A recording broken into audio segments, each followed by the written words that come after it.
What's up, man? What's going on with you, bro? Uh, can't complain. Can't complain. Thanks for the opportunity, man.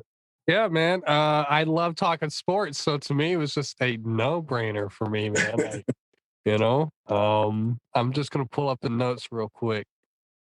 Mm, I'll I'll be honest, man. I'm not. I quit watching the Philly and Toronto game like at least an hour ago. I hate the way the officials are doing it, man.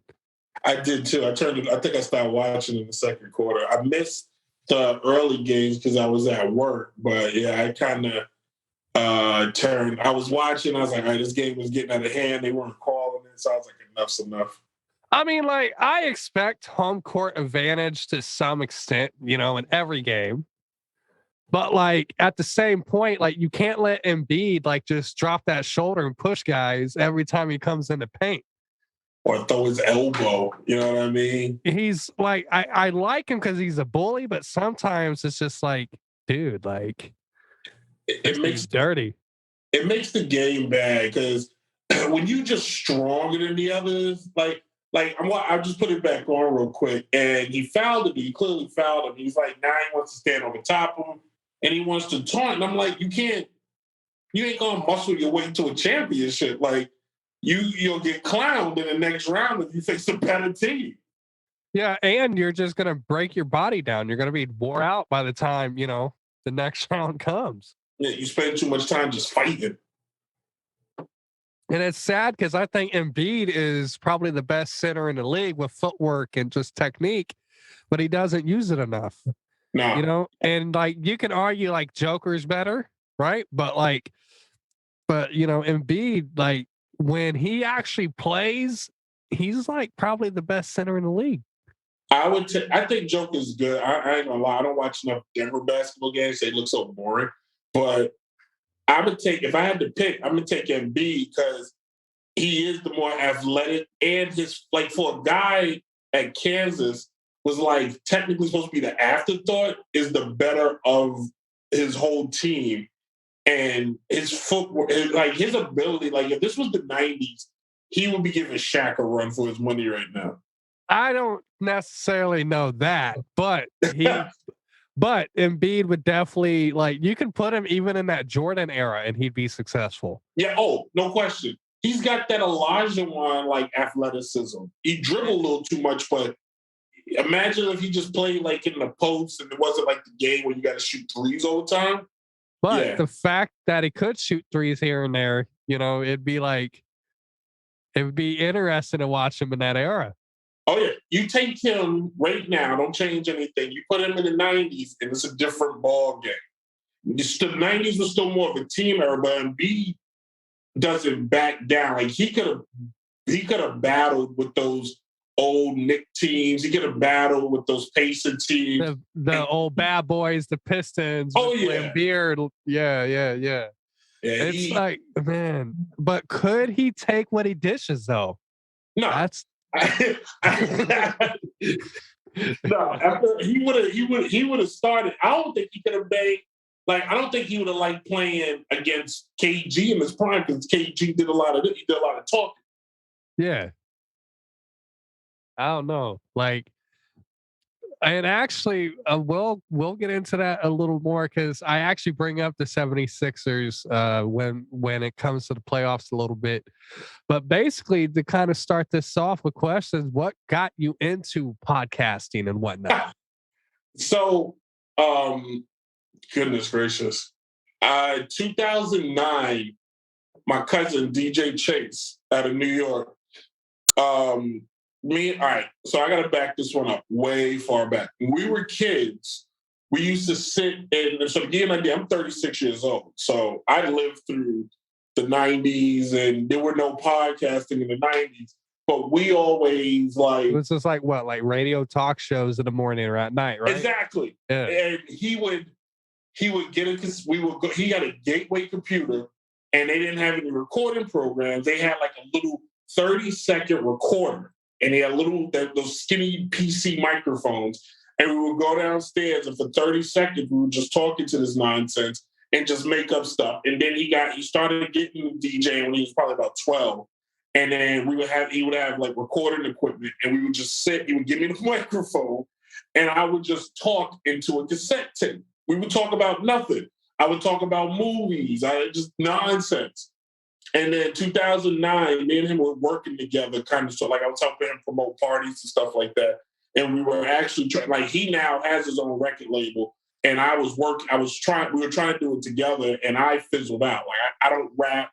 I can't make music. Like what you see here, my gift is this gift of gab. And he calls me up and he was like, yo, I figured out a way for you to do a show. And I was like, huh? And he was like, we could do an internet radio show. And there was some dude out of New York that was going to pay money for us to have like a studio. That turned out to be a big mess. That's a story for another day. But in 2009, I did at least 10 internet radio shows before we just couldn't anymore. And then about 2015, 2014, he called me up and he was like, do you want to do downright sports again?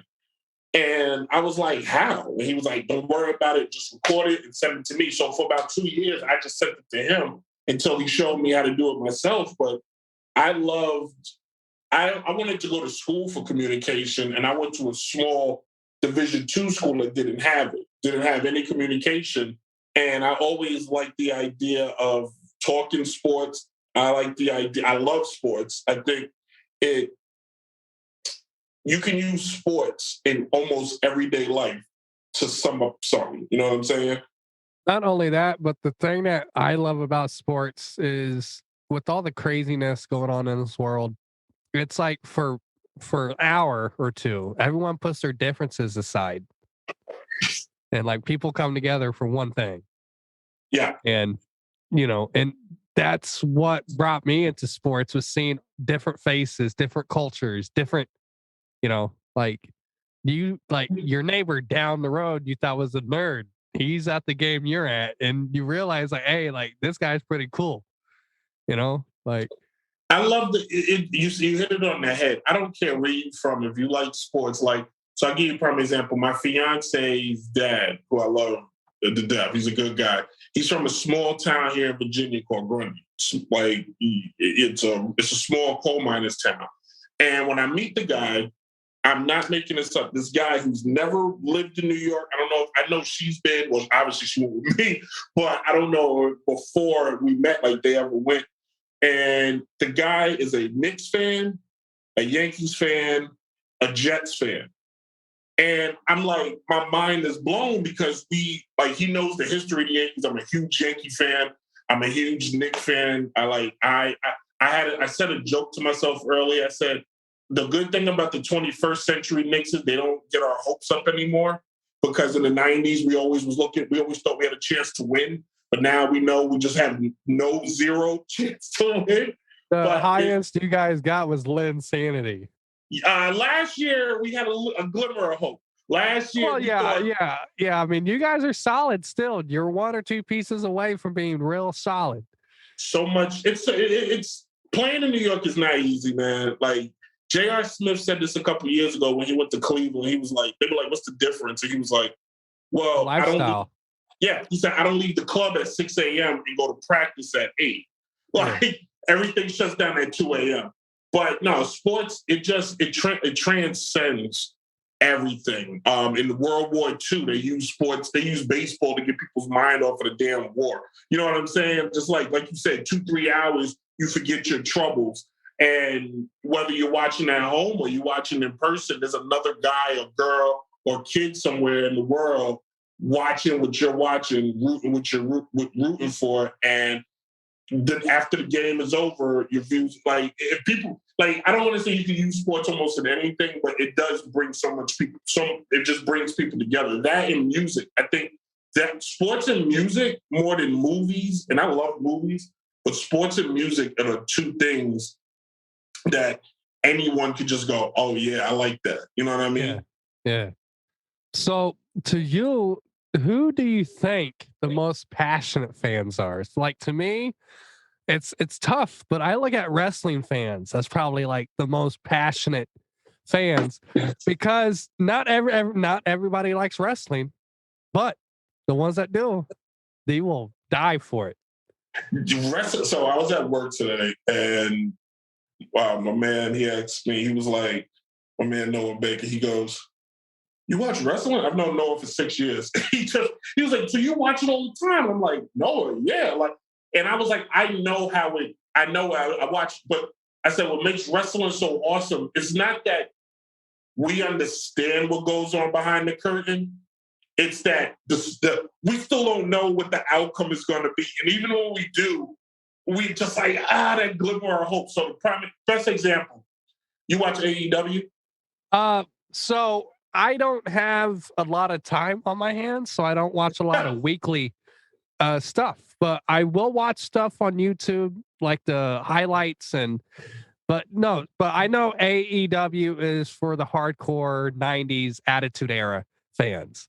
That if I had to choose to sit down and watch like 2 hours of wrestling, I'm gonna pick that over Raw or SmackDown. But like I know AEW is doing their thing right now, and I'll let you continue a little. No. See, it's funny that you say that because I have to watch. Now that I'm older, I consume it the same way you do. So I watch it like either on YouTube, Twitter. I DVR them, and I watch it like I just speed through it. So if it's a match I don't want to see, I just skip over it. Yeah, because there's always like 1 or 2 segments or matches that have no relevance to zero what's going on in the show. Zero. But the part, like all the rumors were CM Punk was going to AEW. And I waited and watched with bated breath that episode of Rampage when he shows up. And I'm still sitting and I'm like, he may not show up. And his music hit. You're like, oh my God, he's here. And you do. I can't say I did watch that live. And I don't listen to rumors because I don't get on the internet and just, what's supposed to happen tonight. I like element of surprise. Yes. For almost 10 years, fans have been chanting CM Punk every day. I mean, every year in Chicago, right? So I'm like, he's not coming out. Like me, I'm like, he's not. Like, he's old, right? In my head, I'm like, he's starting to get old. He's already said he has no interest in coming back to wrestling. And then, like you said, when that music popped, I was like that one guy that was like, oh my God. Yeah. Oh my God. You know what I mean? Like, he deserved every moment of, that embrace. Wrestling is just such we all know it's a predicted outcome. But nothing about it's fake. You know what I mean? And that's what I try to argue with people. Yeah, it's work. Like the chops, there's certain ways, like it's not gonna hurt. It stings, but it ain't gonna or like the punches or what. Like there's way. Yeah. Yeah, but you're not putting somebody through a table and you just getting up like, oh, that didn't hurt. Like you may have a way to protect yourself, but it's gonna hurt. So, did you watch Mania? Did you get to? So, to you, what was the best match on either? To me, it was Rollins and Rhodes. I think they tore that house down, bro. Like Rollins and Rhodes was really, really, Rollins and Rhodes is the best. Now you're making me open up the vault. Night 1 was the best night, clearly. Night 2 with matches, yes. Yeah, with matches, yeah. Rollins and Rhodes, no question. Yeah, I got it. Rollins and Rhodes from a bell-to-bell, in-ring style, zero question asked. The most entertaining match of Stone Cold, Kevin Owens. And Kevin Owens doesn't get enough credit for the sell, the whole match. He made Austin look good. Everybody was like, he got one more run in him. Like, calm down. Kevin Owens carried that match. There's some about Canadians that, like, if Shawn Michaels was Canadian, that would end the debates of, like, greatest wrestlers come from Canada. Zero. But besides Shawn Michaels, like, the best wrestlers are Canadian. Brett. Chris Jericho. Owens, Jericho. and they wrestle forever. Edge, Like Christian, like it's just Kenny crazy. Omega. Yeah, it's just so it's I agree. From bell to bell, it was obviously Rose and Rollins, and I hope that Rose actually gets a title run at some point in the company. To make this pay off. Well, not only that, but like he's worked his ass off and becoming almost like he's like a Cena or a Rock. He's a media star. Yeah. Now he's just not wrestling popular. The dude had his own show on TBS. He hosted a show. It's like he became a brand. He AEW, they're not going to hurt for losing him because he is AEW, like you said, they want the hardcore 90s indie style, and Cody Rhodes is definitely WWE built. But if he stayed in AEW, he would have been that beacon that put them more in the competition of, oh yeah, you can compete with the WWE, because he's transcending. He is that Cena, that Rock, like you said. Hell, you could even throw in Austin, the name of people know his name. Yeah. And he's not there yet, but he's close. Yeah. He's close. And title run, a good few puts him there.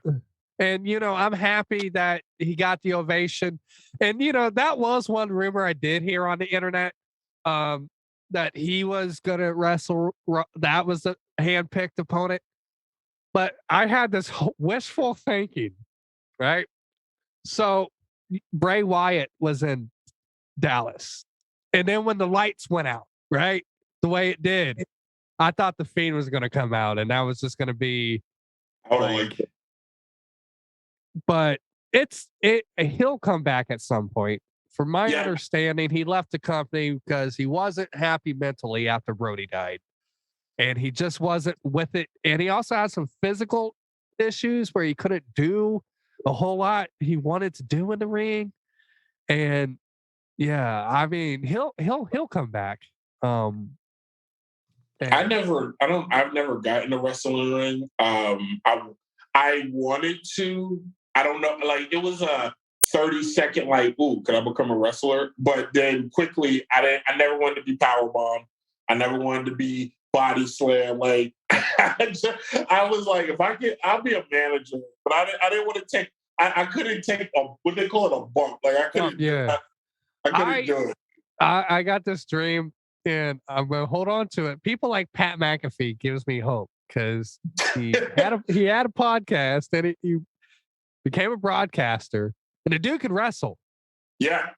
But if I get a call tomorrow or a year from now, if the podcast gets popular enough where Vince is like, hey, you want to do commentary on SmackDown or Raw? Duh. And if the chance ever came about to get in a ring, I'll do one match, and I don't care how many bumps I take. I'll go all out for one match. But I don't care what it is. It can be 205 Live. It can be any event. I'll call any match, and like you said, for one match. As long as I'm not going to Suplex City, and I don't want to take that bump over and over again.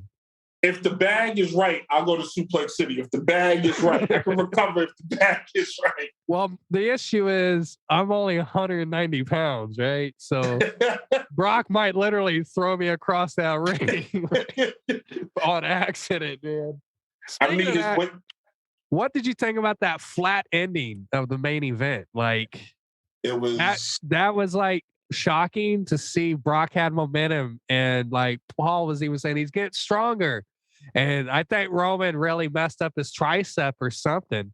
And that you could tell that was a quick audible. And what people didn't see is Brock was checking on Roman after he pinned him. He had his hand under his neck, and he was like doing that, like, like that pinch, like, hey, like, good. I did see. I noticed that because I was like, something doesn't seem right. Yeah, because you can tell, like, and then even Roman now, I've been keeping an eye, and he hasn't done anything physical in like the last few weeks. Yeah, and I mean, I thought Rock would come out to set up the match at the next Mania or something, or just have Rock come out, embrace him, and then like Roman turns around and Rock still has that pierced look, and then when he turns around, just hit him with a rock bottom.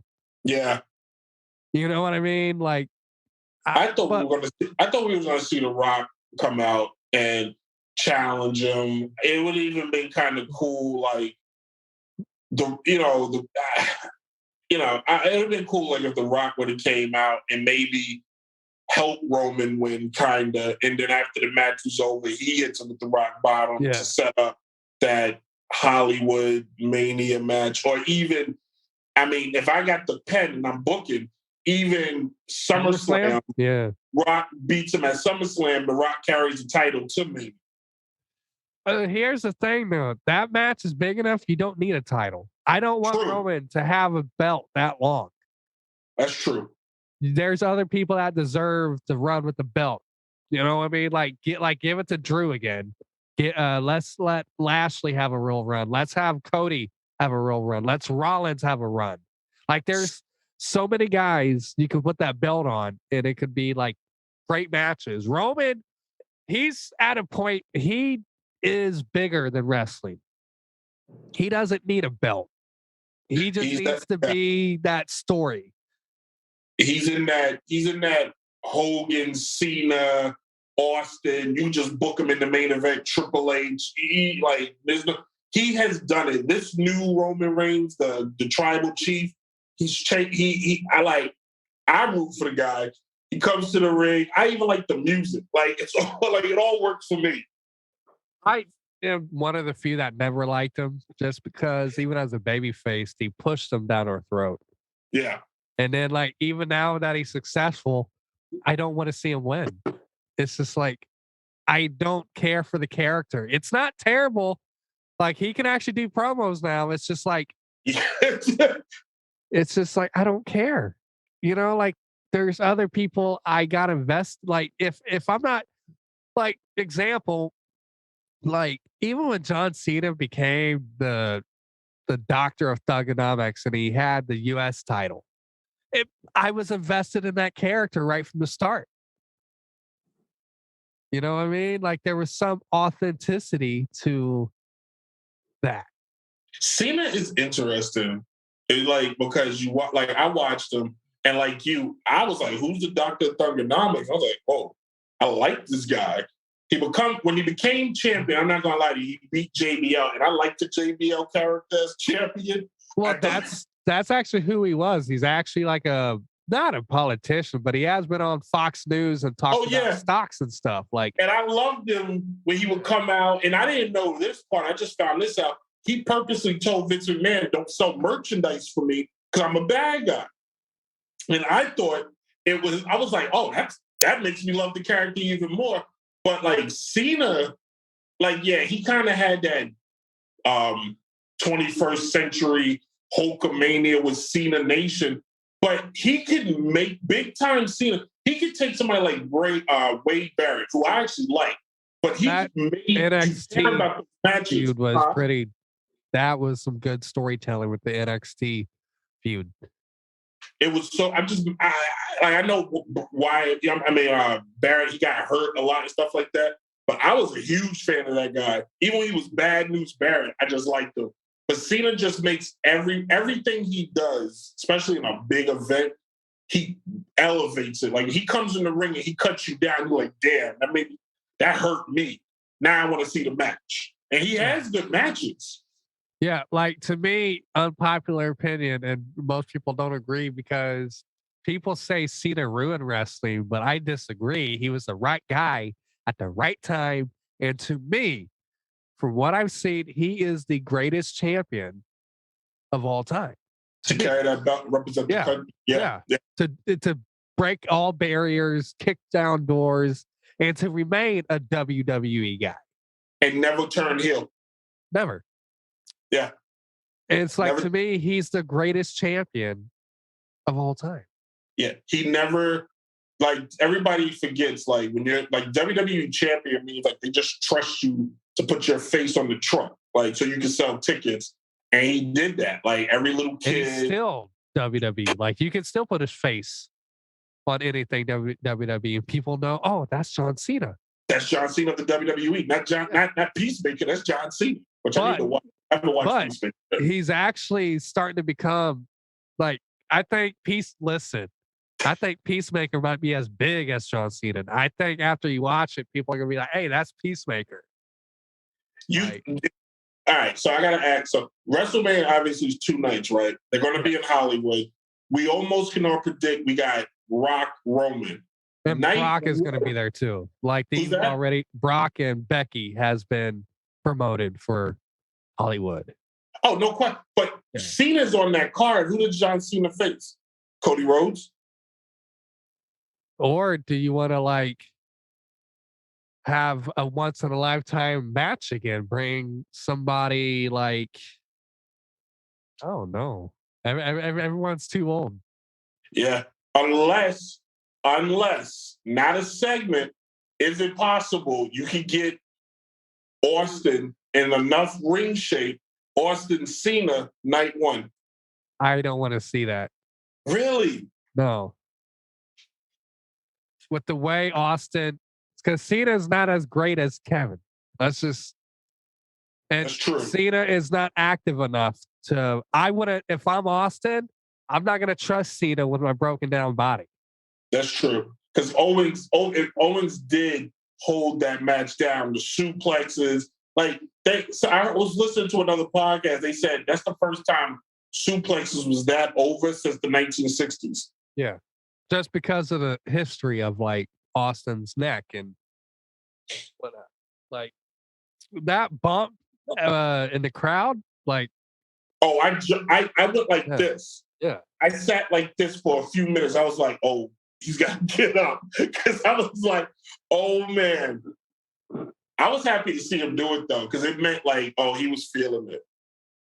Now, I have heard like there is a possibility of Cena versus Drew McIntyre. That's not bad. For like a championship match and promote it like you did with Roman of Cena's going to break Ric Flair's record. But this time, I think he will have him go over and then drop it the next night on Raw or like go to the next pay-per-view and drop it back to Drew. Right. Somebody wins a Money in the Bank and just holds it forever or something. Yeah. Yeah. That makes sense. But I don't know. So we went off topic, but that is A-okay with me. Okay. So the NFL has had a lot of trades, a lot of like free agencies. What team do you think came out on the better end, and what impact will it have? Obviously, you see what I'm dressed in. Listen. Hold on. Is it working? Have a real chance. I don't see anything but a B. Where is it? I know I'm doing the camera. I'm not. Damn it. There it is. Can you see? No, I just see the B.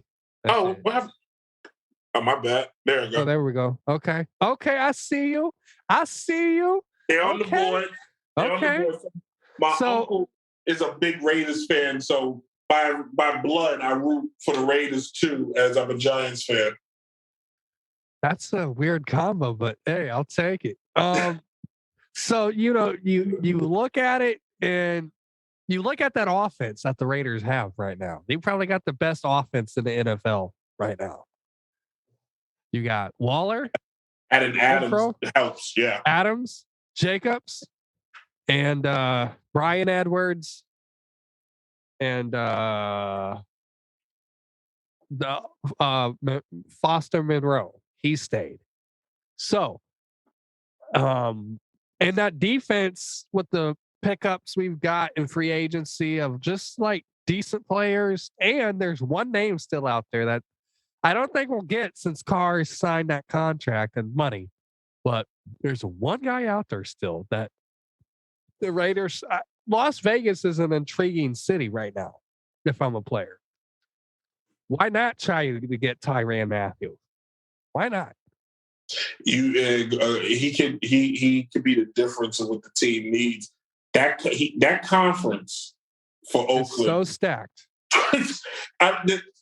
it's a war. I don't like. It's almost process of elimination. But it's crazy. Kansas City is going to be left in the dust because they've been losing players and haven't picked anybody up. I have one rule in football. I know everybody loves Aaron Rodgers. I have one rule. You don't bet against Patrick Mahomes. Look, I understand that. But you look at all the other teams in that division, right? Like Denver went and got Wilson and some other pieces. I think Denver will be number one in that division. Really? Yes. I think I don't have faith in them.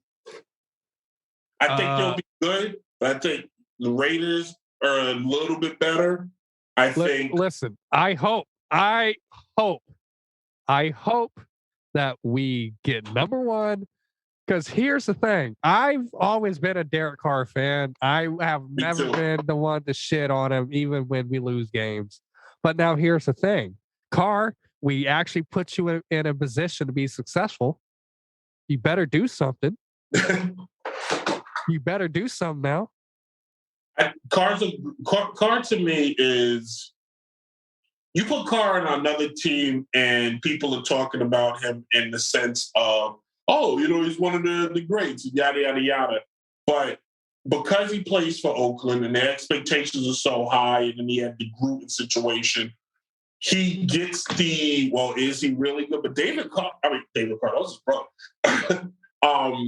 He is one of the best quarterbacks. Like, if you had to choose and you can't get Brady or Rodgers or Patrick Mahomes, in my opinion, I'd take Carr. Because Carr can go down the field. He can go short. He can scramble a little bit too if he has to. And now you gave him a weapon that wants to play with him. I mean, he already had weapons. Like, that offense was already pretty fire last season. Now you're giving him. The guy was already working with tanks and infantry. Now you just gave him a Navy. Yeah. And like I think if Darren Waller wasn't injured half the season, I think he would have had a breakout year last season. But I mean, I know Travis Kelce is going to get the numbers, but I think Darren Waller might be the best tight end in the league because the speed, athletic ability, the dude plays like a receiver. It's just unbelievable. You were reading my mind. I was just getting ready to say, because I can't think. So I'm terrible with names. Abysmal with names, but your tight end on Oakland is what you want for a tight end. Your receivers is covered. You need I call the tight. You got an over reliable. But when you give it to him, like he's going to get yards. He's going to fight yards, and he's not going down. Like the conversation of top tight ends, we know Kelsey's up there. Kittle's out, and San Francisco's up there. But your tight end is right there where it's like, if you're doing fantasy, you're not going to go wrong by signing him. No. And another guy I love who doesn't get enough credit, but you want to talk about third and Renfro, give that ball to Hunter Renfro. That guy will get you a first down. It doesn't matter if he's double teamed. There's something about Renfro. Third down, that guy's going to catch it. Yeah, that's the new style of. I mean, tight ends has always been important.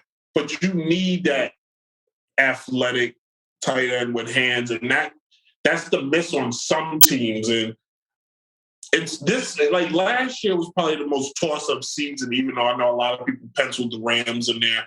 And I think I picked the Rams when the season started because of the way they. The interesting thing with the Rams is, like I've always said, you put like Matthew Stafford on a team with a line, he's going to be a Hall of Fame quarterback. I think he already was in Detroit. He was the only thing that won games in Detroit for 12 years. Yeah. And he made them relevant. He made them relevant. Detroit shit on him. The city shit on him. And I don't know why he feels bad. But like, I guess he was there for so long. You know what I mean? He's just there. I don't know, man. But I was so happy for him to win that game. Oh, he deserved that. No question. Like, it was needed. Like, I know he's like, I did it for Detroit. Like, nah, bro, you won that for you. Like, you deserved it. And it was a hell of a game. And the way they came back and beat Tampa Bay because they had the lead. Tom Brady does what Tom Brady does. And then for him to go, you know what? I need to win this. And then he goes and wins it and gets his team into the championship and then wins it. Like, I know, like, what's his name? Joe Flacco won one, but he's 100 times better than Joe Flacco. So I got this crazy thought about Tom Brady. I got this crazy thought. I think week 1, he will not be in Tampa. I can see it. Week 1, he'll be a 49er. Really? I've been seeing stuff where this conversation where he may end up, something about the Dolphins has him intrigued. But what do the Dolphins have? I mean, they haven't had anything since Dan Marino walked up. But. I mean, you got Tyreek Hill, great for you, but you don't have a quarterback with an arm that can throw it to Tyreek. Unless Miami's got a card up their sleeve in the draft, but there's nobody. There's no every quarterback has got a hope. There's no real quarterbacks in this draft. Unless they're going to trade a pick for Garoppolo, and then that will make your move happen. Garoppolo ends up in Miami, and then Brady ends up in San Francisco. I mean, Jimmy. So I was thinking. So I live in Indiana. So the Colts stadium is like an hour and a half from here, but I don't like the Colts. But here's the thing. I was thinking possibly, when they got rid of Wentz, I'm like, well, there's Baker. You have Jimmy, Jimmy G. But the Colts fucked up again and went with an old ass quarterback again. It seems to be their resume. They just they go to Amazon and buying used phones. I don't get it. But speaking of free agency and shit, though, you got LBJ still in free agency. Now, is he healthy though? Yeah. Here's what I'm saying. As a team owner, I'm interested if he's willing to take a minimum. Because he obviously showed that he's not as washed as Baker Mayfield had us all convinced he was. But it's the same knee. Had surgery twice on that knee in 2 or 3 years.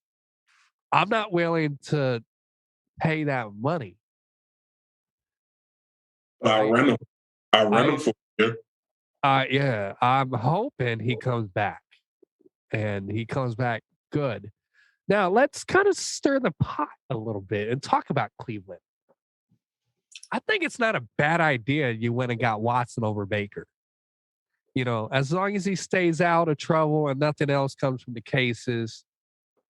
But to sign multiple other quarterbacks is a slap in the face to Baker, considering he brought a winner's attitude and even eyes back to the organization. What do you think his future is in the league? And is there a team that needs Baker as their QB1?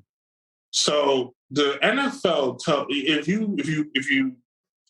you go inside the psyche of the NFL, they tell you who they like and who they don't like. So let's look at this. Texas wants to trade, or Texas is willing to trade Watson for a lot. And they now need a quarterback, and they don't take your quarterback who's a first-round pick, and I want to say first overall pick, and they don't want him. The Colts went after a guy that's my age, which is not good if you're starting to play football, and they don't go after Baker. So what that tells me that there's rumblings around the league we don't want this guy. Now, honestly, he needs a change of scenery. That's what I'm saying. If you are a team that's right there, right? He's right young there, enough, you can mold and he's going to put him in a different system. He's going to want to show Cleveland you messed up. Yeah. If I was Pittsburgh, I'm on the phone Cleveland. What you want from him? You want a fourth? Because I think Pittsburgh is that coaching staff, that culture can get his mind in the right place. Ben Roethlisberger's up the street. He can mentor him and talk to him. and put him in a situation like winning in Pittsburgh will make him infinite legend, number one. And number two, no better way to tell Cleveland, hey, you messed up by not going with me. Yeah, I think it's just, I don't know, because he doesn't seem like a bad guy or a bad teammate. Like we haven't heard reports on him being like an asshole or anything. But I just think it's a slap in the face to sign multiple other backups. And now he's like QB4. Yeah, and basically tell him, like, yeah, we don't want you. Like, they might as well just cut him. Like, because you're not getting him. Because that's what I believe that's probably what teams is waiting for. Like, why are we going to trade for him? Like, you're going to have to cut him. Yeah. Unless, like, so we'll just wait and sign him as a free agent. Like, if you're Charlotte or, like I said, Pittsburgh. Washington? Washington I like the hell with Carson. Like if I'm Washington, like he plays well in that whole DC. I live not that far. I live like 3 hours from here, from DC, and all DC fans are ravenous, and that guy is the quarterback they need. Yeah, I mean it's the same atmosphere as Cleveland with the fans and the that loyalty. I wonder what the fans think. Like Washington, they just want to win. No. With the Browns, like with the Baker situation, like if they would, I think Cleveland's so desperate to just be relevant, they don't care. They really don't care. They don't care. Like they're just like, let's just win. If the guy can, now we know what Deshaun can do. He can ball. He's a flat out baller.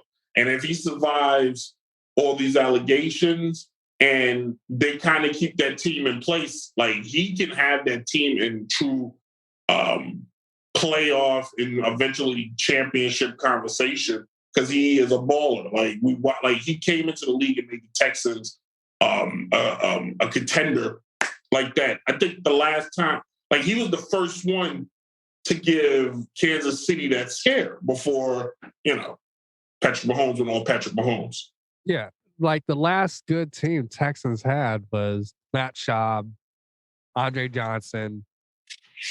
Like that was before he showed up. Yeah, 08, 2010. God, yeah. I used to play with them in Madden. I know Andre Johnson was a cheat code. Yeah, him and Megatron. So look, we already talked about it a little bit. What division in the NFL is looking the most stacked? Like I said, the AFC West. That's going to be a tough division to even get 500 in. The whole West Coast, AFC West. Because you got Justin Herbert, who I think is a bona fide fucking stud. Yeah. Bona fide fucking stud. Next Tom Brady, or he's in that conversation of the greats of the next generation. I never heard him talk before. I don't even know if the man speaks, but he can ball. Russell Wilson, Patrick Mahomes, and Derek Carr. Talk about a fucking division. There's no division other than maybe the NFC. Nah, I take that back because we don't know how Arizona's going to play out with their quarterback situation right now. Seattle's a mess. So San Francisco. So it's only the AFC West, the division that you really got to keep your eye on. Everywhere else is fair game right now. You can it's this season. If the champion probably won't come out the AFC West because they're going to be so tired of beating up on each other. Yeah, I mean, but every game is going to feel like a playoff game. Every game, it's going to be intense, and I'm going to love it. I am going to love this season as long as the Raiders win more than 500. That's all I'm saying. Raiders is on the right path. They're going to be Vegas, especially with the new coaching staff, the new front office. You have the Patriots front office, but they were great winning championships, and you got a part of that in the coaching staff too. You can't fail. You cannot fail. It's impossible for the Raiders not to do something. What's his name? Josh Donald. Him getting a second chance back in the conference he originally started. Like we forget. Like we act like those Denver teams he had was trash. This guy went to the playoffs with Tim Tebow as his quarterback and picked up a win. So now you gave him a real quarterback. He'd have spent however long back in New England, and now you gave him Carr, and you gave him this offense and this like he's Bill Belichick light, and it's like nobody should be shocked if Oakland's hoisting the Lombardi Trophy at the end of the season. I will say I was kind of sad. I would have gave Rich 1 year, their interim coach that took over for Gruden. I would have gave him a full contract for at least a year before I went shopping for a coach. And the way the players talked about him and the way we were falling apart and he brought us back together to make it into the playoffs. Like, man, that's a leader. He kept it together. Like, you come on, your coach is fired, and basically like, and then your best receiver killed somebody, and then your best corner shot somebody. Like, and you got to the playoffs. Like, like you got to the playoffs. Yeah, and it's just like I wish him nothing but the best. And man, I would love to get that guy on the podcast at some point. Man, that would be an interesting conversation. Yeah. Do you think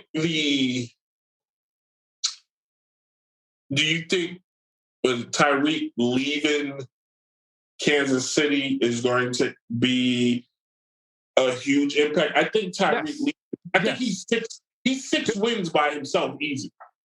Because he's got that jet speed, right? He was that deep ball Mahomes would throw. Now, who's going to go get that ball? Patrick Mahomes can't do Patrick Mahomes throws anymore. Now, it's going to be a lot of Kelsey scrambling, trying to get open because the line is so bad. Mahomes is just going to run 20 yards in the pocket and chuck it to whatever direction Kelsey's in. We don't know. We talked about Beckham. If you got to rent him, are you kicking your KC? You rent him for a season? You give him a shot? No. He's not. He doesn't have that speed. Now he's reliable. Like I would put him as a slant, like a mesh or a slant receiver. Because I think he's got cuts. I think he can be very quick with the cuts and the footwork. Yeah. But to just get that extra gear to run down the field, I don't see it. Maybe it's time for Mahomes to change the game up. Mahomes got to become a little more patient in there.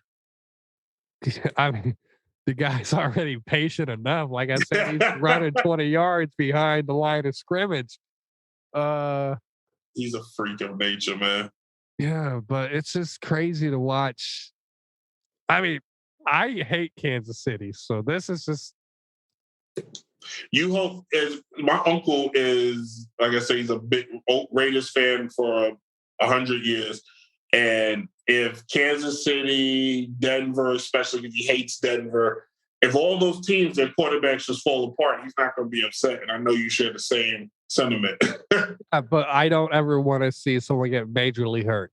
No. You want them to keep playing. Like what happened to Alex Smith is like really. I like Alex Smith as a quarterback too.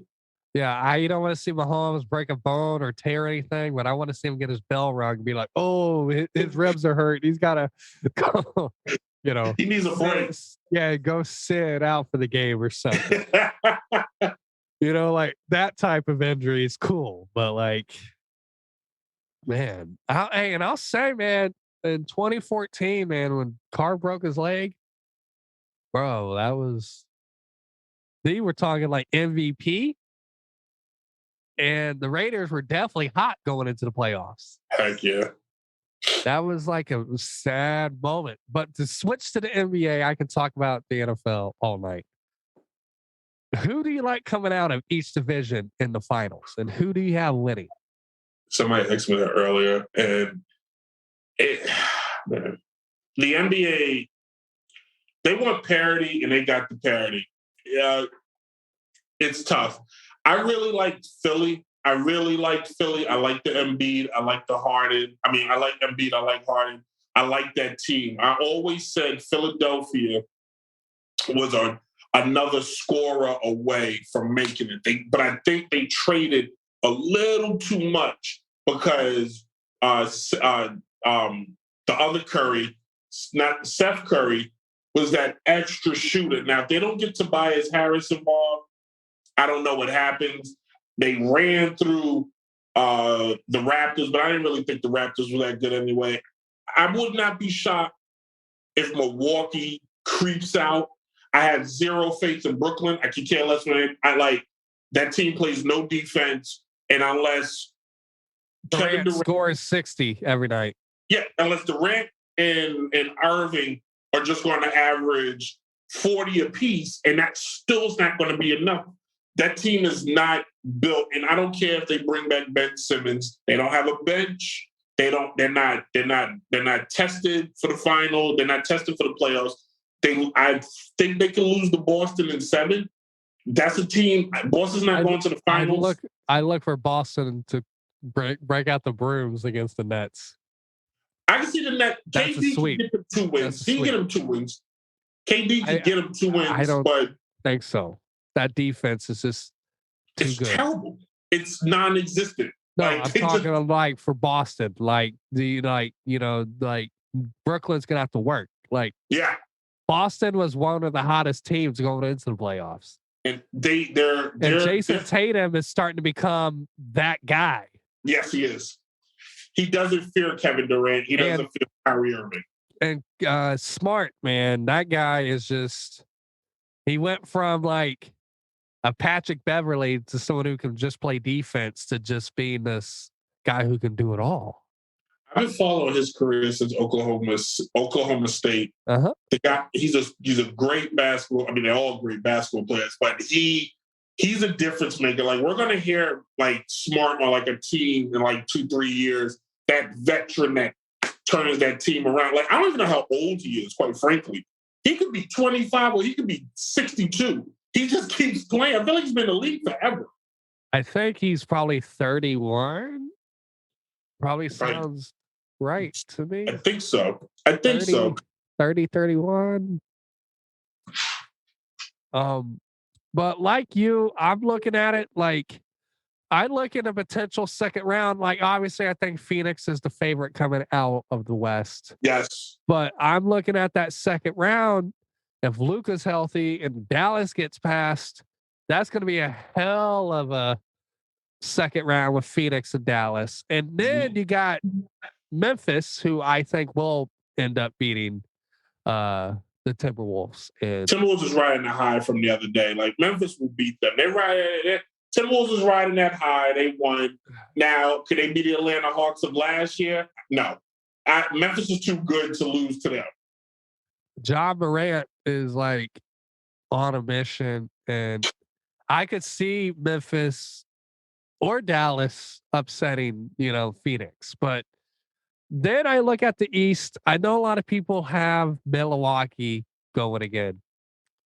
But here's the thing. The 76ers to me is the wild card. I think if Harden and Embiid get on the same page, they could take over and it could be a 4-0 sweep to the finals. If Philly, like the key word is they stay on the same page. Giannis is amazing. One of the best in the game right now.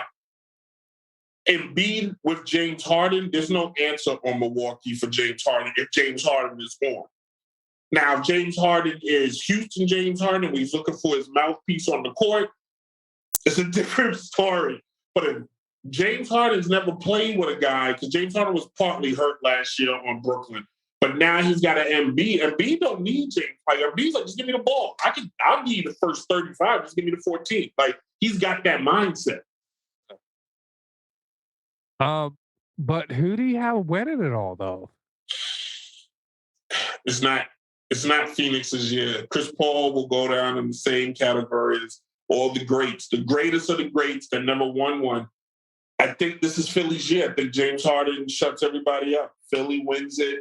I don't see a dynasty here, but I can see Doc Rivers needs this to solidify himself. Like, he's a great coach, but like to put him back in, because it was conversation. Doc wasn't the top of the top, but he hasn't done anything. Doc has to win this, and B needs this to get his his lineage going. James Harden needs that just to slap Brooklyn in the face. I think it's Phillies to win. I'm first person to hear me say it. I'm pretty sure Philly will win it this year.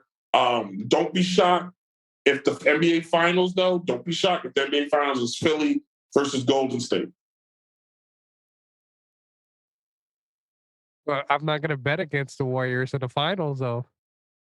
They have no answer for Embiid. I think the man is on Thanos level. Like, he's trying to collect rings right now. I'm just saying, I'm never going to bet against the Splash Brothers, bro. I picked them to win it early in the year. I was like, I think everyone had the Warriors. Yeah. Haven't won it at all. They look good, but I think the Harden and Embiid, the law firm of Embiid and Harden is too good right now. Barring they can get past Boston. Boston's a test for them. Yeah, because you play the same physicality, same mindset. And Boston does have an answer for Embiid. They got a big body. Like he might not be able to contain him, but Embiid's gonna have to work. It's gonna be a physical matchup. I think his gas tank will get low in that series. So that's gonna be the series where Embiid is gonna show if he's a Hall of Famer or if he's just another good player. It's so you touched on it. You touched on it, and Embiid gets worked right now. James Harden, this is where you come in. We don't need you first quarter. We don't need you second quarter. We don't need you. We need fourth quarter. Embiid's gas. He's in foul trouble. Now you got to work, and this is where James Harden puts himself in that. Oh, okay, this is the guy we all thought he could be. If they lose, it's not because of Embiid. That's all I'm saying. If they don't make it to the finals, it's not because of Embiid. But like the thing that makes Jordan the greatest, or one of the greatest, depending on who you ask, like that flu game or the food poisoning game, actually. Yeah.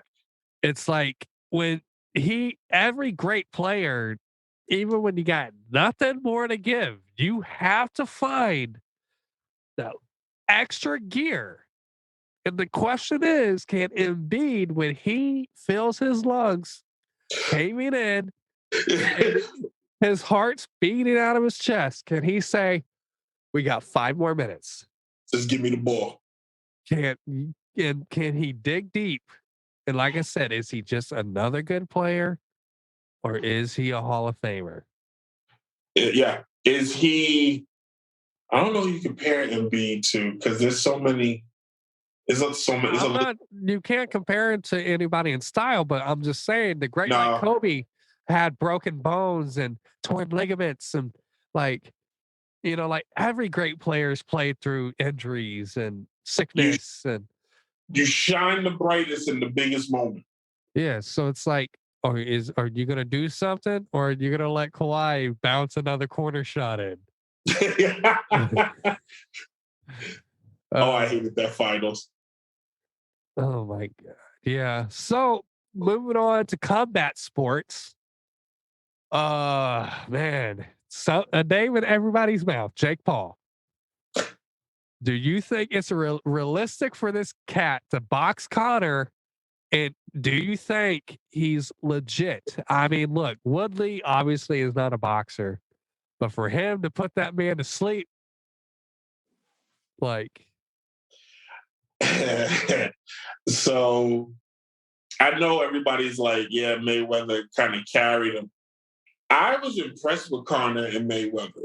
And I know Conor now. I watched UFC. Well, Conor landed some actual combos and cracked Mayweather a few times. Yeah. Conor's a fighter. Like Mayweather looked at him like, what the fuck? Like, I think that's why he had to let's end this real quick before I get dropped.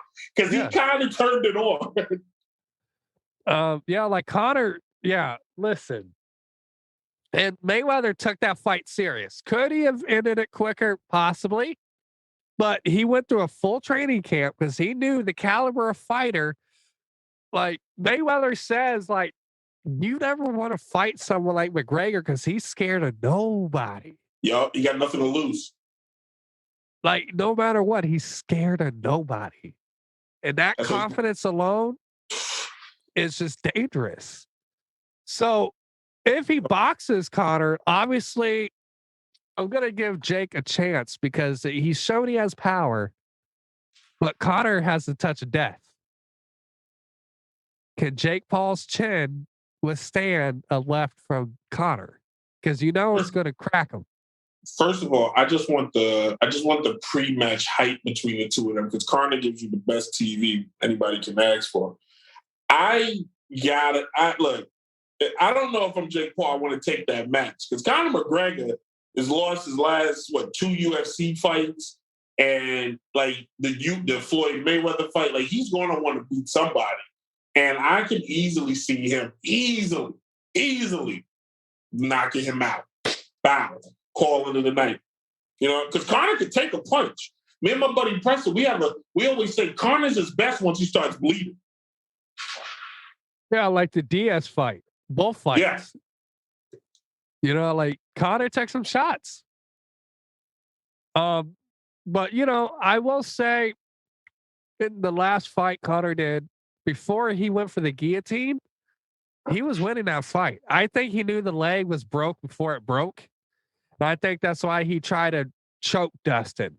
Mm-hmm. Like I think he knew that leg was already done.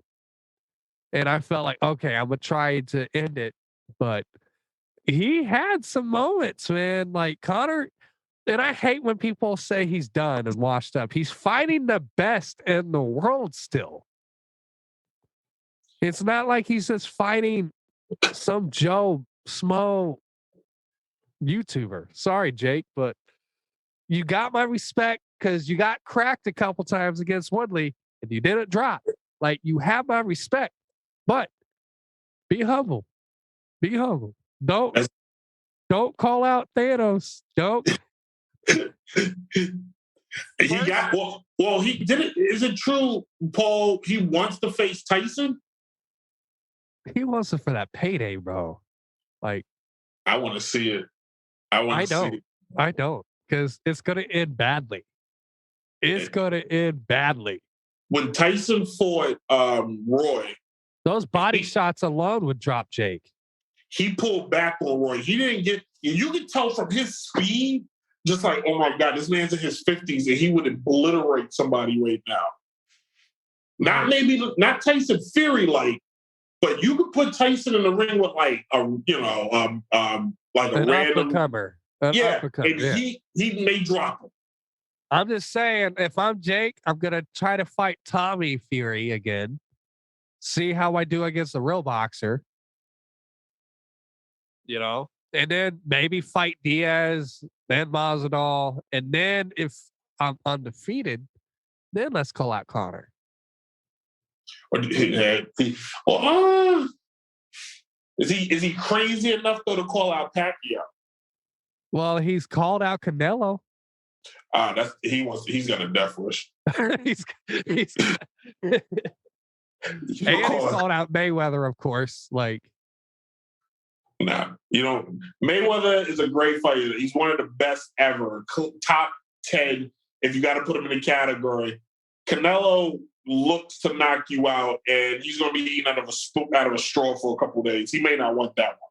Yeah, like I think if you take Mayweather in his prime against Canelo now, that's going to be a fight. That's the fight of fights. That's what makes it so great. The what if, right? Like, ooh, you can see these guys go at it. That's the only downside. I mean, like Mayweather's talking shit. He's like, he could come back now and beat Canelo. I'm like, no, you can't. No, you can't. No, you can't. Stop it. Stay home. Stop with you and your broke ass hairline. Stop. It's just back here now.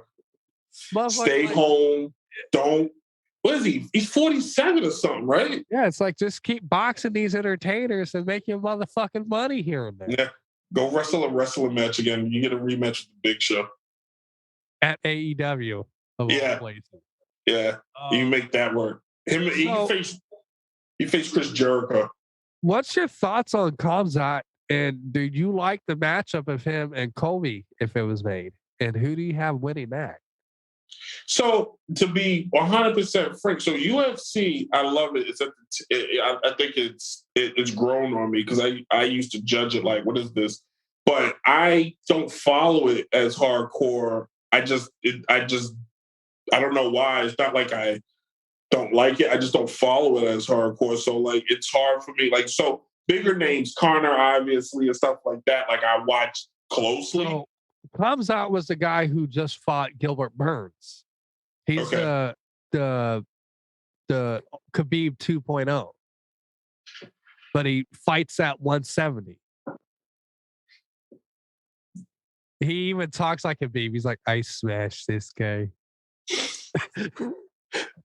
he's got the beard and everything. It's just like, I murdered this guy. I smashed him. Like, that's how he talks. Well, like so, and everyone I think at this point knows who Kobe Covington is. He's the guy who's the Trump supporter, and he's the guy who says a bunch of outlandish shit. He just fought Masvidal, and that was some crazy shit talking leading up to that fight. Although I think I saw his fight. Actually, I don't remember. I think I saw his fight, but the thing. I don't know if you're ever gonna have in you like who's the last? Is that there's nobody that went wall to wall, never been touched in UFC other than John Jones, right? Man, John Jones needs to come back. He needs to come back, man. Like John Jones, if you say that's the greatest, I'm not gonna argue. Like there's a list in my head. Like I put Anderson Silva as the greatest. I say George St. Pierre is the greatest. John Jones is the greatest. Like Amanda Nunes is the greatest female fighter. Amanda Nunes is my favorite fighter, and I don't watch enough of her fights. But I watched like one of her early fights. I was like, oh, she's nasty. And then she's champion like before I blinked. Like she's bad, man. Like there's a list of fighters you could say are goats. Like you can't. Like if someone has their favorite, like my favorite's Anderson Silva because he was the first guy to do it at the level he did. Like the guy was it looked like he was on another planet every time he fought somebody. I saw a lot of his fights. He was nasty. What are your thoughts though at like Conor coming back at 170 and calling Usman out for a title? Weight class change is always, but I think Conor being an older guy fighting at a heavier weight could probably help him a lot. It'll definitely. Now, I don't know if he should come back and get a title match right away. But here's the thing. I think Conor naturally is a 170 body. Like this looks natural. I think when he cuts to 155, I feel like he depletes himself. Like, so I think maybe this is like his natural body weight. And imagine that power at 170. He's knocking people out at 140, 150. Like, imagine that extra weight in that punch. And that's what I was just about to say. Him being at his normal weight class, you're gonna have that power that you missing when you lose weight. I mean, he still can knock out like me, but you just want to have that extra oomph when you're fighting, and you're fighting guys at your normal weight class. And it's just Conor McGregor coming back and winning would be the best thing to happen for that sport, no question. Well, I think that's why the fight will be made. And win or lose, listen, he's special and he should deserve special treatment. The guy is not afraid to fight anybody on any given notice. Ever. And he's the biggest fighter of all time. Let's just he's up there with Tyson and Ali. Yeah. Like, he's in a realm of his own, and he took the UFC and made it a mainstream. He's must watch. No matter where you at, you got to watch this guy because he is he's just that. Like we used it early. He transcends the UFC. You're not walking the street like, oh, Conor McGregor. Like the guy's got his own liquor. Like you know who he is. And I want to see him fight, but I would like to see him come back, win a match, kind of like Tyson did in his heyday. Had that comeback win, like that puff up match. But UFC is so different, and like you're one knockout, one submission away from, oh damn, should I have taken this match? And let him get that match where he gets that get back. Now here's the downside. He has that would match. the Diaz trilogy be the fight to come back to? Bring out the person who brings the best out in you. Yeah.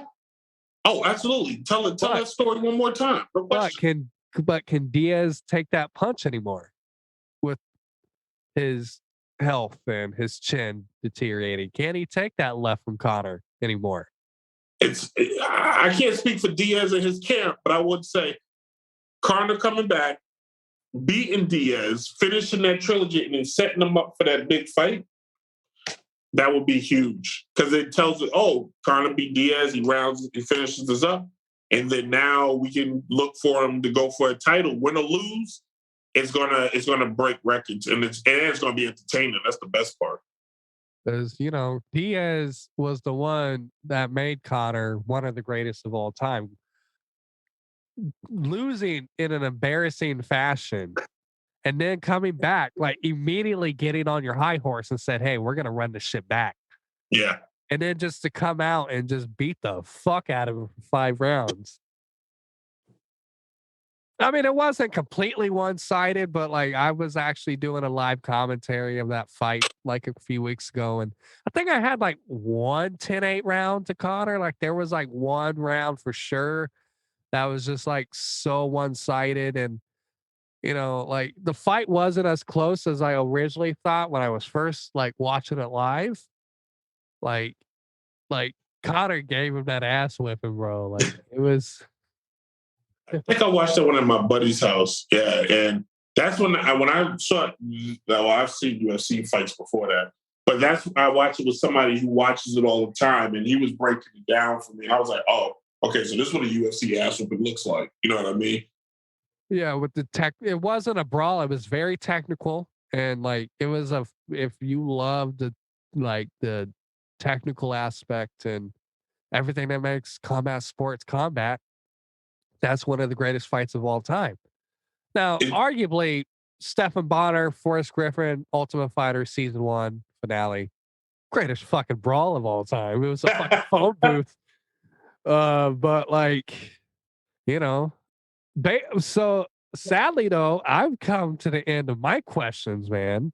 Did you have any questions or, we've touched on a little bit, but no, look, man, this has been awesome. It's actually nice for us to sit on the other side of the table. And not, you know what I mean? It's actually pretty nice. I really appreciate it. Yeah, man. And, at some point, if you ever need a co-host here and there, just someone to come on, hey, I'm always available, man. Oh, no question. I'm definitely hitting you up anytime. There are big fights coming up because your fighting expertise is just the synergy I need right now. Yeah, I mean, I haven't for a while, but I used to train. Like I box and I did jiu-jitsu and judo. So like, at one point I had aspirations of the UFC. But with the way my body is, it's like I'm in great shape, don't get me wrong, but for someone who's 28, I got an old man body. Like No. I cannot like a fighting camp, I'd be in bed literally for 2 weeks after a camp. A camp is great. How long did they train? Is it 8 weeks? Mine would almost be 4 months. Wow. But like I was tip top. But here's the thing. By the time a fight came, your body's broken down. And you're gonna go in there and take hits. Like I literally didn't work for 2 weeks after a fight once. Damn. Just because my body was just like I had a bunch of shit wrong with me, man. Yeah, it's true fight, man. Fighting, whether it's UFC or boxing, man, or anything. Like I don't think people appreciate. They think these guys like just roll out of bed and just go and just put on equipment and start fighting. No, the training the training is just so grueling. And then you're standing in the ring and you're going toe to toe with another person who trained just as hard as you. And respectively, you guys are trying to beat the living hell at each other respectfully. Yeah, there's no way, like, you can't. Fighters are I don't want to say they're the ultimate athlete, but damn it, they're the ultimate athlete, man. The thing I've always said, the difference between me and everyone else I've fought is like I'm prepared to die. I don't know if this person is, but I'll die right here in the middle before like that was my mentality. Like I was preparing to die. So I want you in the foxhole with me. yeah, it's like I'm not and with all the shit going on, if shit pops off, if shit comes to my front door, okay, let's do this. And Yeah. but like I'm not crazy, and that sounds crazy, but I'm not like a lunatic or anything. But I am. It's weird. It's like you have to be sick to a certain extent to put yourself through this training camp, like literally coughing and bleeding and throwing up constantly, and you spar and you're pissing blood for a week, and it's like, it's like, like you got to be sick to do this. But it's crazy. If you talk to a lot of like some of the best fighters, like everybody makes fun of Mike Tyson, not to his face, nobody stupid enough to be able. Mike Tyson is one of the most intelligent people ever. You know what I'm saying? 1000%. And fighters are like the best of the best fighters are intelligent because think about it. Coordination, athleticism, But it's smarts. this is the different. Yeah, this is the difference between good and great. And I've never lost. I've only done 3 fights, never lost. But like I was always one step ahead of whatever they were doing. Like, but I put that to my basketball IQ, like watching film, right? And being able to pick up what teams are doing or whatnot, right? So I kind of use the human psychology of how the body moves, right? Like if I'm bringing the ball down, you can tell a lot about your defender by looking at their chest. Yep. Looking at right here in the middle. Yeah.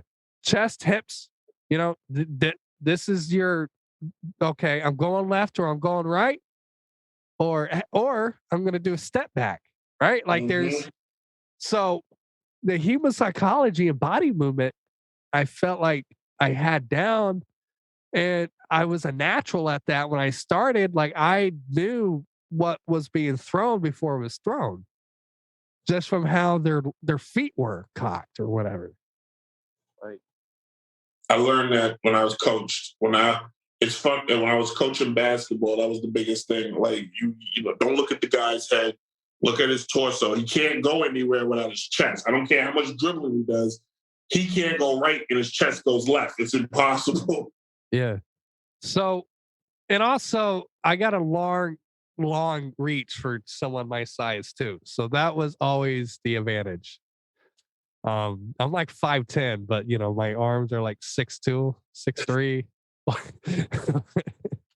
So, it was a very interesting, it was nice. And I was a striker for the most part because the boxing background, but no, very little in jiu-jitsu. One thing I wish I would have done in high school was amateur wrestling. Oh, I would have definitely went to the UFC if I knew that. My buddy Tim wrestled in high school, but he couldn't wrestle. He was in the super heavy. My buddy Tim was 325 or his sophomore year. So he had like 4 high school wrestling matches and he was undefeated because they couldn't find many people to go against him. Yeah, it's just but when you look at history of the fighters who had long careers, or like ones that never took damage, like Khabib, he was an amateur wrestler. Mm-hmm. And he just mauled you for 5 rounds. The art of hardly took damage. He knew the art of body weight and positioning. If I would have learned that, I could have totally been in the UFC. But too late. I know, because that takes years. That is a lifetime of training in that category. You're not waking up and you're just like, yeah, I was going to do this today. Yeah, that ain't going to work out so well. Yeah, I mean, it would help me to some extent, but I don't know. But those dreams are long gone, and I'm good with it, man. Every so often, I'll hit the pads or go to like do a couple workouts with and just kind of just be like, okay, but like that's the furthest that I am, and My only sporting activities now are golf because my body broke down. I told my golf. Achilles. Listen, bro, if we ever get together, bro, I got you. You can't see, but those are clubs right there. Like I said, old man body, bro, so I do the old man shit. I'm getting up in the morning to hit the balls. No, when I tore my Achilles, I was like, all right, I'm done. That was my body because I would push it. I pushed myself like I was trying. Like I used to use basketball to get myself back in shape. And when I play, it can be pickup, it can be on a team. Like I'm trying to go balls to the wall, and that Achilles popping. You know, it's crazy. I tore my Achilles 3 weeks after KD did. And everybody was like, what, you trying to imitate KD? I was like, no, because his medical staff's a lot better than mine. I just had to sit up with my feet up for 3 months. What's your average in golf usually? Oh, God almighty, I haven't. Starter, is that a level? Starter. Start. No, this is the first time I think this year, because I normally just used to play I kept score. About time the 11th hole came, I've like given up. I'm just now trying to get better. But I told myself this is the year I'm gonna try to like keep score and figure out what my average is. But I when I used to live in this smaller town, I had a whole yard. So I would just go outside, and the first thing was, let's not slice it. So now I got it to where I can tee off, keep it on the fairway, or damn sure keep it close, and I can make it good. So my long game, my short game's all right. It's definitely the putting is where I just give up. Sometimes I don't even putt. I just get to the green, I pick the ball up, and I let my buddies putt. So mine is like the opposite. I'm great at putting, good with the short game. And if I use like a hybrid driver, the smaller one, like the wood, I can hit straight. But there's something about the real thick, big, wide drivers. No matter if I keep my wrist straight or my feet the way, it slices left. But if I use that wood, I might lose 50 to 80 yards. But with that next club, I'm gonna get closer to the green than you. I'm the same way. Not with I'm more like with the 3-iron. It's the weirdest thing. I can tee off with a 3-iron. It's only gonna go 150 yards, but it's the most accurate I am off a tee. I don't even put it on the tee. I just sit on the ground and I just use that. My uncle thinks I'm crazy every time we go, and he's just like, "Are you using that 3-iron again?" I'm like, "If I can't get the driver going, yeah, the 3-iron is that's my old reliable." Yeah. So I use a lot of the hybrids of the woods just because, and that's why I haven't spent money on a good driver because I ain't worth a shit. Yeah. I've spent money on every other club except the driver. Like I probably got like a $50 driver in there. I think my buddy gave me my driver. Yeah, I took his old driver. It just says hammer, and it's not even like. It's not even meant to like bid really. It's just like this cheap ass, you got a least expensive one because it got a little weight to it. The more expensive ones, it's so light and it's like hitting with like a pen or something. Yeah, I definitely don't have one of them. I mean, this one's light, but like it's old. Like it probably was the shit like back in the day, but I've had that since I was like 16. So it's been over 10 years. Oh man. Yeah, Yeah. I'm gonna hit a few tomorrow, start my year off. Because finally I could go. The weather has finally gotten a little warm here on the East Coast. So I'm gonna go out tomorrow, first thing in the morning. It's finally here as well. Like Indiana's bipolar for having winter and summer in the same day. Um, I'm not bullshit. If you got any friends, anyone in Indiana, they'll tell you the same thing. We got memes about how fucked up our state is with the weather, right? So, but here lately, it's been actually like consistent enough of like nice weather. So I'm gonna get out Monday. I'm off Monday. So I'm gonna probably get out Monday and play, and I'll have to send you some pictures of the courses out here and whatnot. Like you know, they're they're nice. But yeah, man. If you want to tell my listeners, you know, how they can find your page and your podcast, real quick, go for it, and we'll start to wrap this up. Thanks, man. So you can always check out. I'm not going to give you how to do it on the show, but you can always check out Downright Sports on all major podcasting platforms: Apple Podcasts, SoundCloud, Google Play, Spotify, Anchor, and then you can go to DJ Chase Radio at live365.com. All new episodes Wednesdays there. Thursdays at 8 o'clock on dynastyradiony.com. Your number one source for hip hop and R&B, except on Thursdays when sports takes over. And then all day Saturday, two places. You can go to Track Radar Radio at fleetradionetwork.com or kick your morning off on Saturday at Fab 94.5 The Hits, or go to fab945 The Hits with a Z.com. And then you go to our YouTube channel, Downright Sports, our Instagram page, Downright Sports, TikTok. If you want to see a grown man make an ass of himself, go to Downright Sports on TikTok. I will put updates, or sometimes I'll just have some fun on there. Hit me up at Twitter, Brent Reed 18. And then if you want to join the Downright Sports Facebook page, guess what? It's called Downright Sports. So yeah, just you can almost Google Downright Sports at this point and see all four people who follow the Downright Sports movement and become a part of it. Also, email us or email me at downrightsports11@gmail.com. And yeah, that's where I'm at. I hope you guys got all that.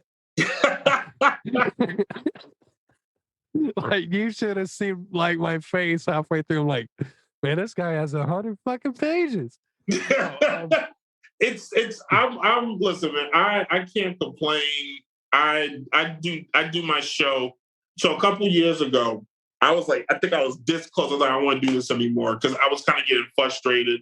And then my girl was like, nah, you keep doing it. And I was like, nah, baby. Like, I did one show and I used to just do it strictly on YouTube, but I don't think I got any viewers that day. And she was like, you know what? You do the show like you're talking to me. And I was like, all right, cool. And that's kind of how I do it. I just basically, it's like I call it my therapy. So for an hour on Tuesday, I sit in this chair and just run my mouth and then I go to bed. Like, that's pretty much how it goes. Yeah, dude. Yeah. So once again, man, I want to say thank you so much for agreeing to be on the show, though. I don't know if I've had a chance to say that, but this has been so fucking fun. And yeah, dude, if you're ever, in Indiana, hit me up. We'll go golfing or something. Definitely have to go to a basketball game. I see you're a Buckeye fan. No. So this is all bravado. Damn it, this thing. So that, where am I? Where are my Yankees? Yeah, right behind you, yeah. Diehard Yankee, and I'm a Duke fan. But I bought the rest of it so people get the idea like it's a sports show. Okay, well, you need to get a Hoosiers banner. Oh, no question. And you will be coming on during the football season, trust me. Oh yeah, especially win or lose, man. I'll get on there and be honest about how the Raiders played, win or lose. if Carr fumbles a ball towards the end, I'd be like, that motherfucker fumbled that ball. But no, man. Once again, yeah, this has been so much fun. And guys, we'll be right back at you next week. And also, you can follow the podcast on Instagram at the Sun Pod and on YouTube at guess what, the Sun Pod. And yeah, that's all the pages I got. But that's pretty much the extent. But yeah, guys, once again, this was the Sun Kiss podcast, and we just got downright with the sports. And yeah, we will catch you guys next week, man. Hey, cheers. Thanks, man. You have a good one. Good night.